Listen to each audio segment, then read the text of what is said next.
Hey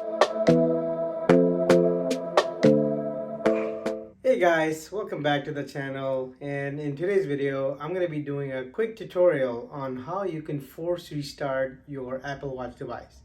And the reason why you would want to do this is in case if you're having issues with notifications not showing up on your Apple Watch, or simply if your device is just not responding.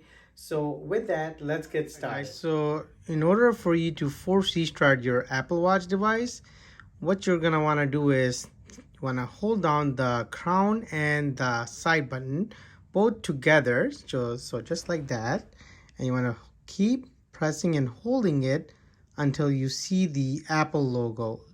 And once the screen shuts up, you want to keep holding it and until you see the Apple logo, and then once I see the Apple logo, I'm going to let go of both of the buttons, and there it is.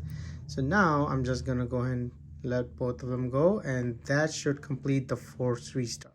So there you have it, guys. In just few quick simple steps, you can go ahead and force restart your Apple Watch device, so that way you can keep your device running smoothly.